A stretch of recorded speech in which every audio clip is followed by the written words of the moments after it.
still be poor with peace and live like a king.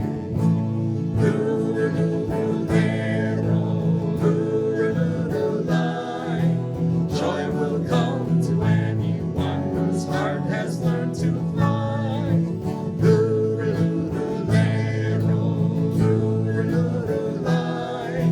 Joy will come to anyone whose heart has learned to fly.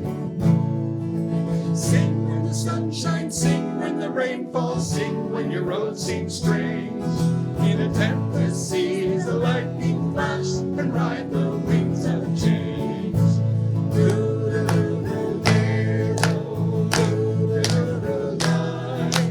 Joy will come to anyone whose heart has learned to fly.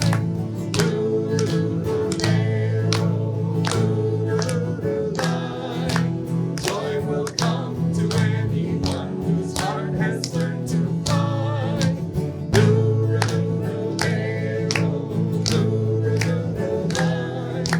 Joy will come to anyone whose heart has learned to fly.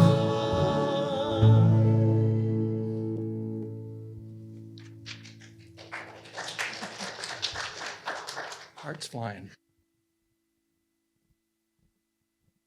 Good morning, everyone. My name is Shyama, and I'm here today with Erin for a special visit.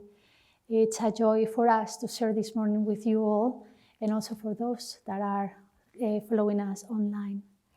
I would like to read these mornings from the Rays of the One Light, the weekly commentaries on the Bible and the Bhagavad Gita by Swami Kriyananda. And this week's topic is, We are children of the light. Truth is one and eternal. Realize oneness with it in your deathless self within. The following commentary is based on the teachings of Paramhansa Yogananda. It is common for people to perceive themselves according to their present realities. A person in ill health says, I am ill. Few say, I am well. It is my body that is suffering. People in a low-income bracket say, I am poor. Only the unusual person will say, though outwardly I live in poverty, inwardly I am wealthy. Thus, when it comes to moral and spiritual development, people commonly identify themselves with their weaknesses and their mistakes. They consider it almost a sign of humility to say, I am a sinner. Though in effect, what this means is that they identify themselves with their sinfulness, not with the soul's power to transcend all limitations in God. The great masters, including Jesus Christ, have always emphasized the divine potential of mankind. To encourage us, they address us as children of light, not of darkness. The Bible in the Gospel of St. John, chapter 3, makes the point that our true home is not the mud of this earth, but the light of heaven. No man hath ascended up to heaven, it tells us, but him that came down from heaven. This passage continues, even so the Son of Man who is in heaven, emphasizing that Jesus, though he lived on earth, is perceived by the eye of wisdom as conscious, even in human form, of his true reality in heavenly spheres. The way to know God is to live in godly consciousness and not to bewail our imperfection and our distance from God. Jesus said, Blessed are the pure in heart, for they shall see God. And the Bhagavad Gita states, Seekers of union with the Lord find him dwelling in their own hearts, but those who lacking in wisdom seek him with impure motives cannot perceive him, however much they struggle to do so. If you want to know God, Paramhansa Yogananda said, live in the thought that you have him already. Thus, through Holy Scripture, God has spoken to mankind. Om, Om, Om.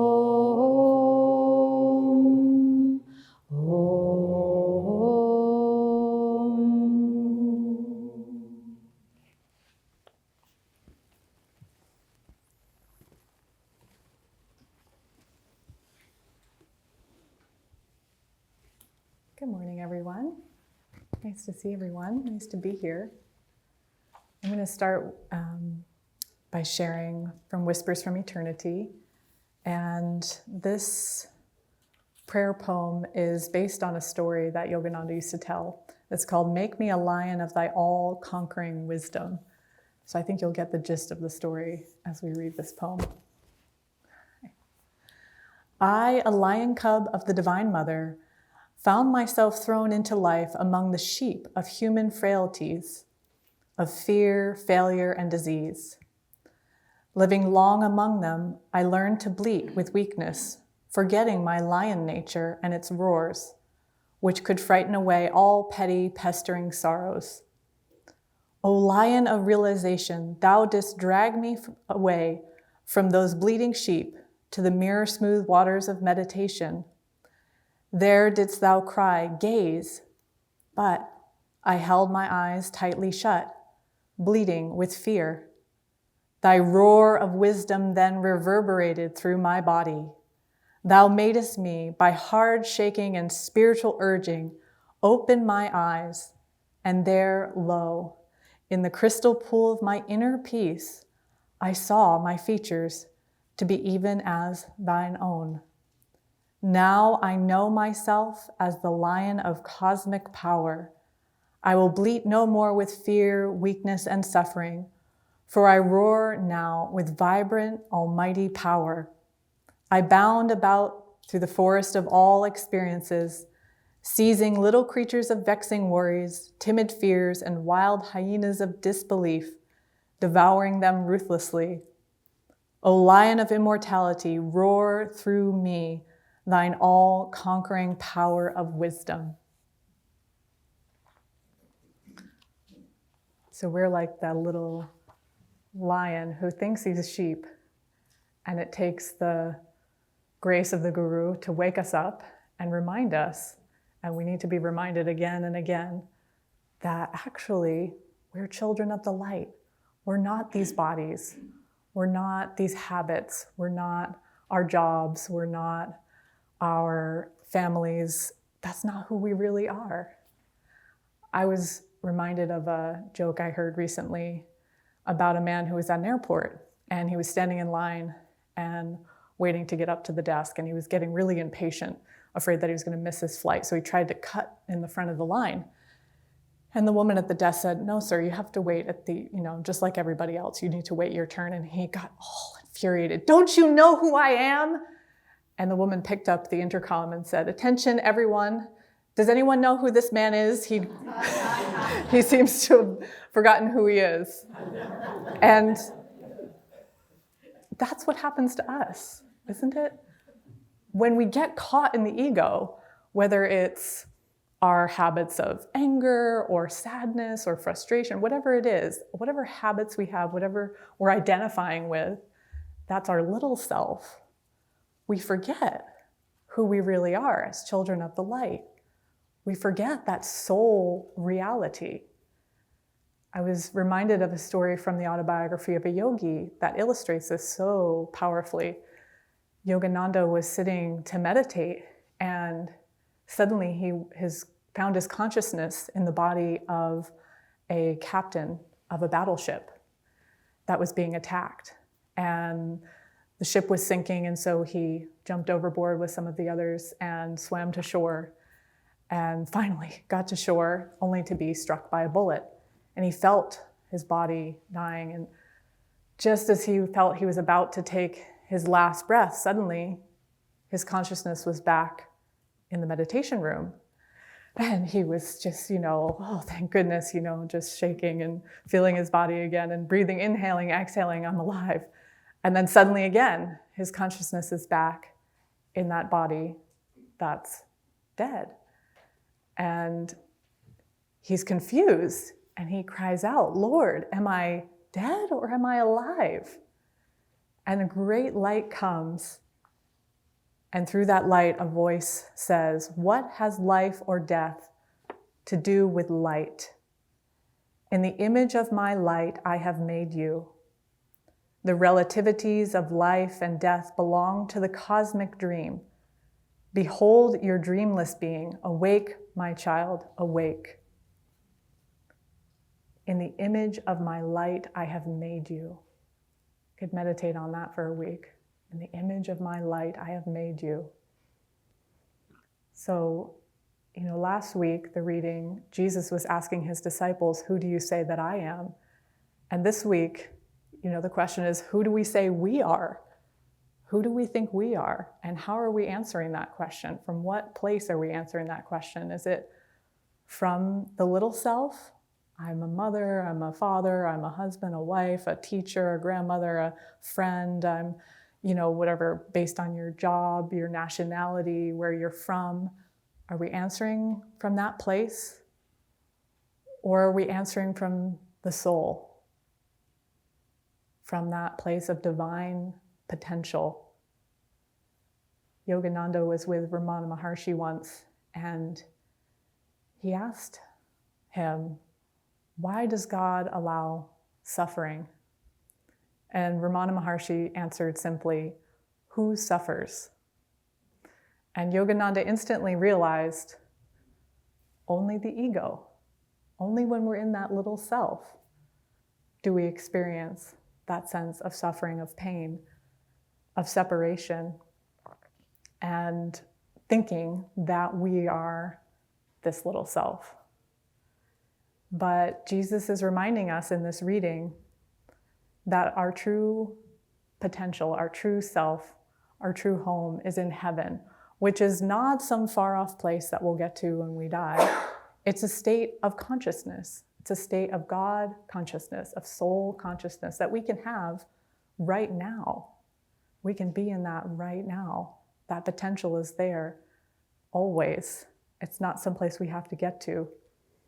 And that's really the path of self-realization.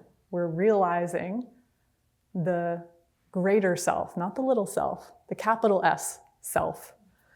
I was in a satsang recently with Swami Ananda, some of you know him, and we were talking about this topic of self-control, which the affirmation is on this morning. And, he's talking, then all of a sudden he said, it's simple. It's just a matter of capitalizing the S.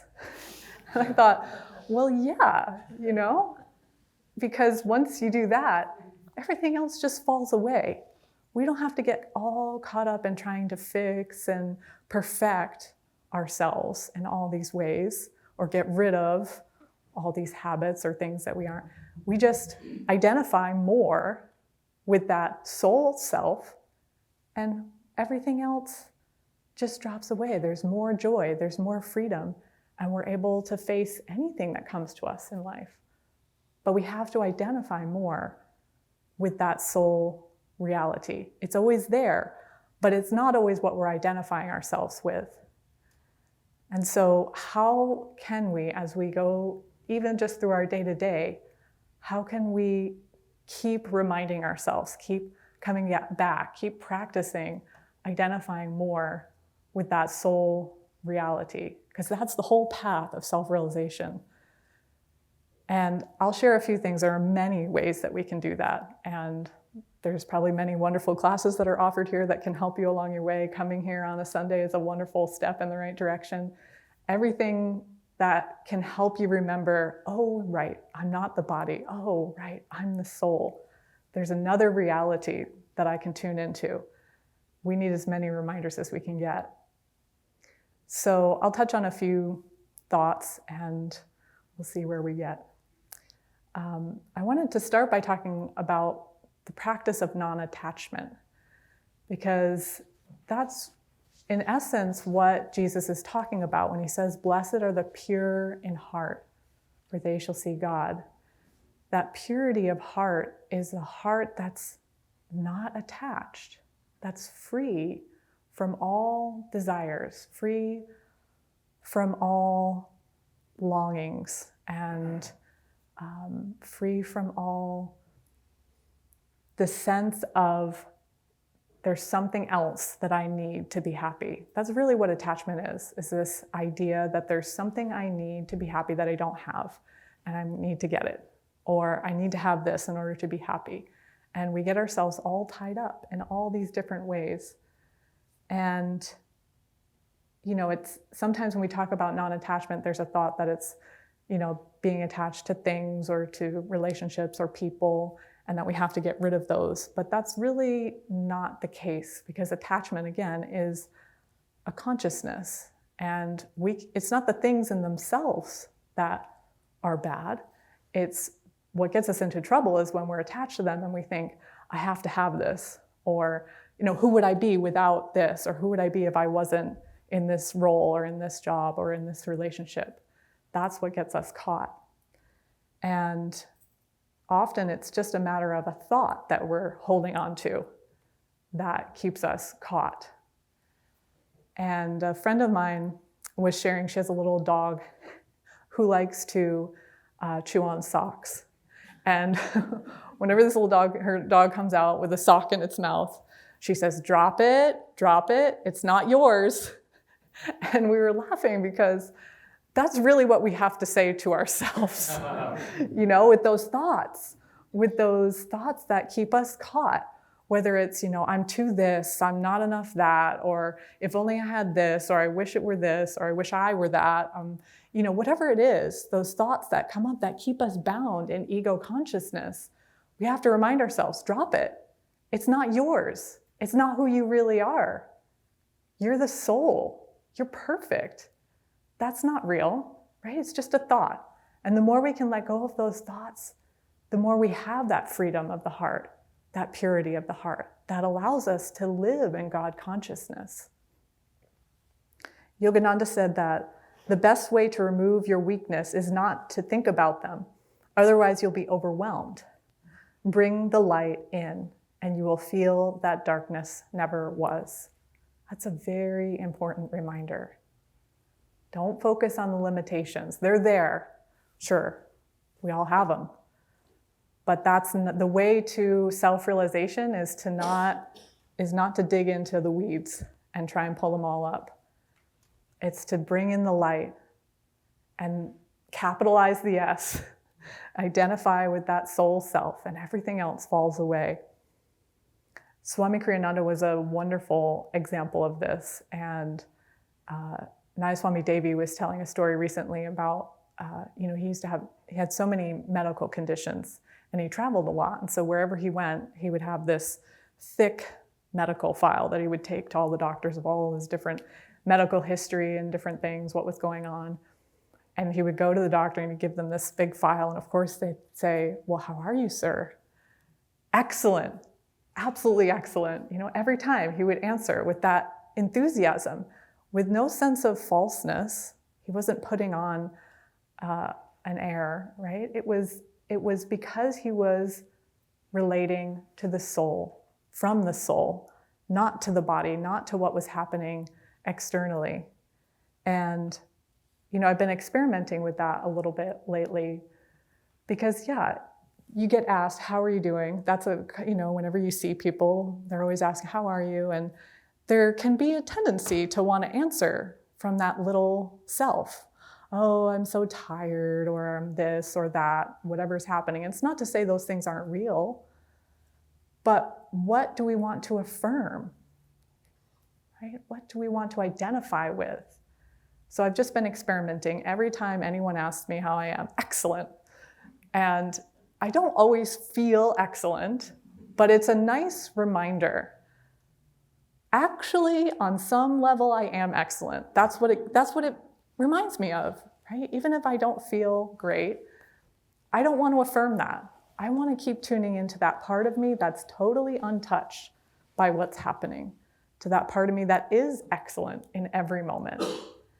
Swami said, it's not insincere to say you're happy if you're determined to make it true and live in that consciousness. It's not insincere. And I think all of us who are here, on some level, we are determined. We do want to live in that consciousness. So let's do everything we can to keep affirming that, to keep reminding ourselves, to keep coming back to that. Now, I've also noticed that sometimes it's, when we're facing challenges and those thoughts of limitation are coming up, when other people are facing challenges, for me, it's a lot easier to say, oh, of course you can do it. Like no problem. And you can think of all the different solutions. I was talking with a friend of mine recently and she was, this is happening and oh, it's okay. You're doing great. I had this just innate sense of that she could do it, that she had it in her.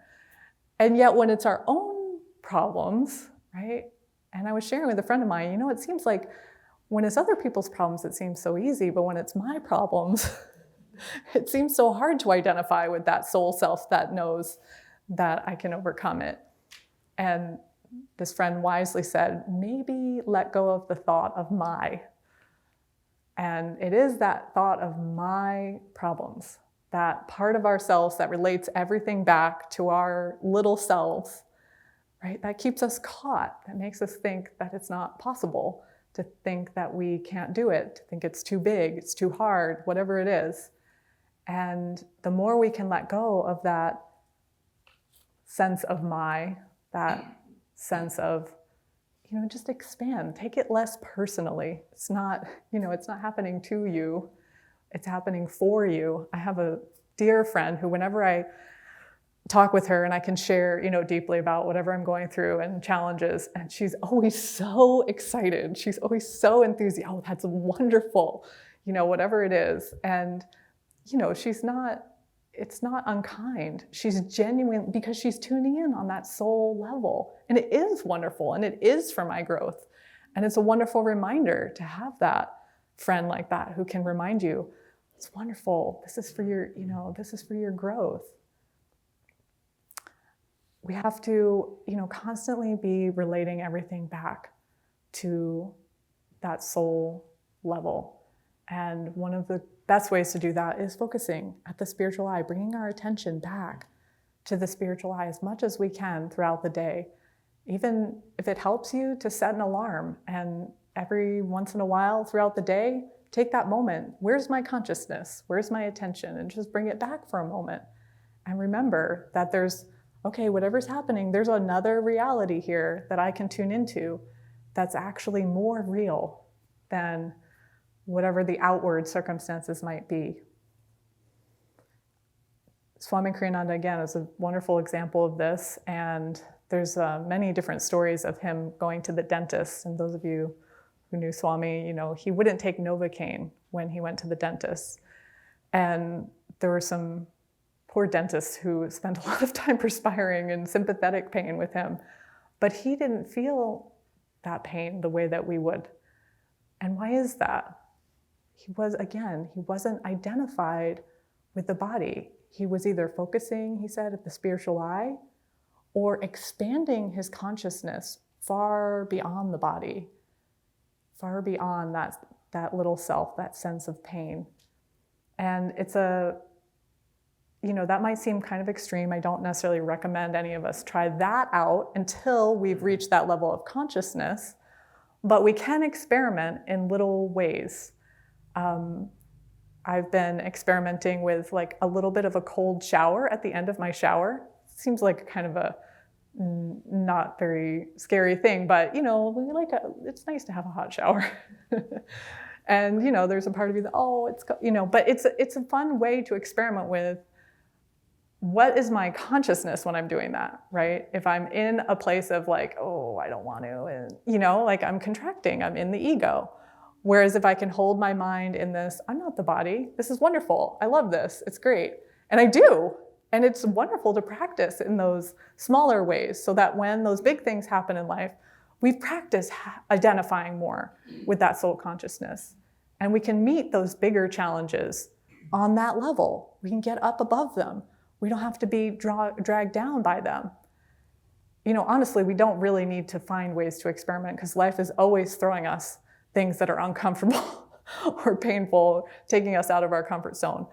And so what I would say is just notice the part of you that maybe resists that, the part of you that maybe pushes back against that. That's not the soul. The soul is ever willing, ever joyful, untouched by any circumstances. So just pay attention. There's more to life than meets the eye. There's more to us than meets the eye. So pay attention to what's that other reality. There's a story that Yogananda used to tell of a cruel hunter who roamed around in the jungles of India, just killing birds just for sport. And he would kill as many birds as he possibly could. And it got to the point where all the birds were aware of him. And anytime he would make even the slightest sound, they would scatter. And so this hunter became frustrated because he couldn't kill any more birds. That's all he wanted to do, was just kill more birds. And started shooting wildly into the air. And then he went for a little walk and he came across this lake. And he saw something very interesting that gave him hope.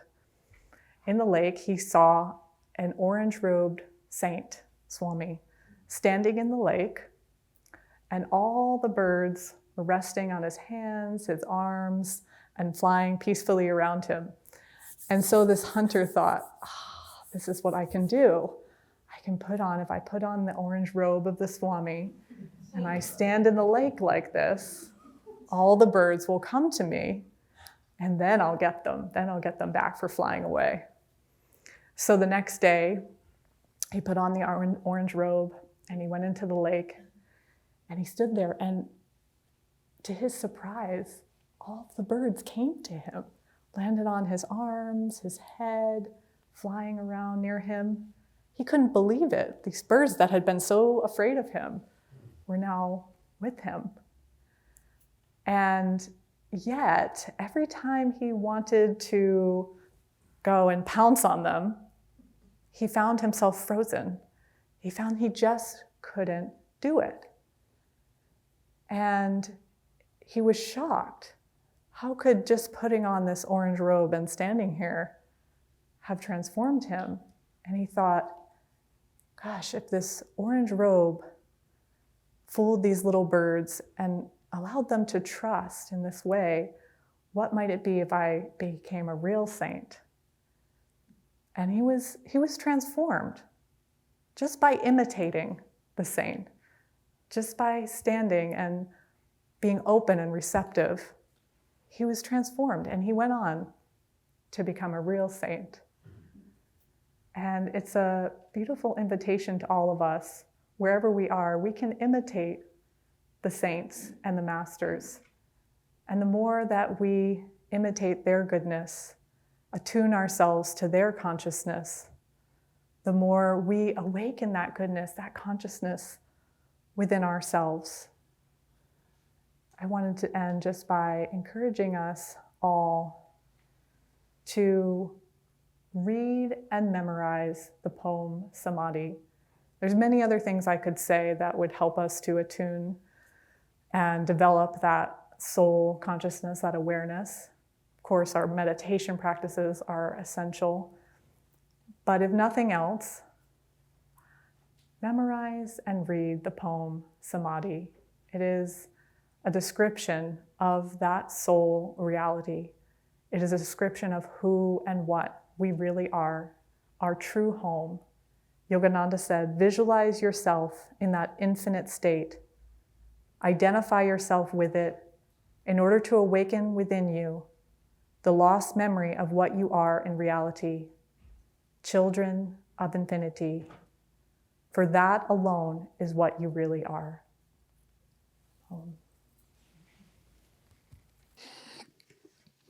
Let me set the scene for you on this song. This is the Sermon on the Mount, and you guys are the multitude.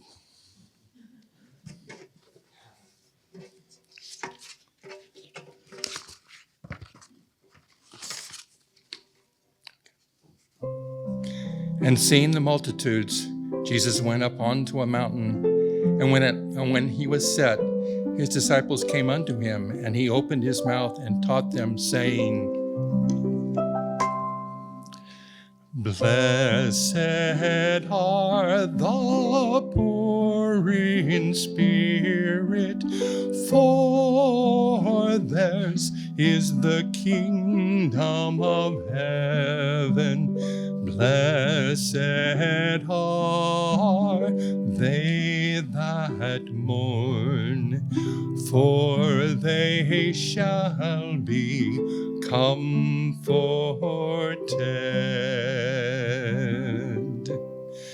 Blessed are the meek, for they shall inherit the earth.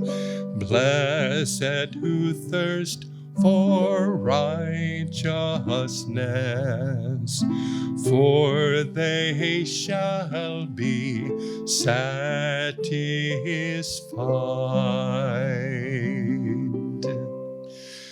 Blessed are the merciful,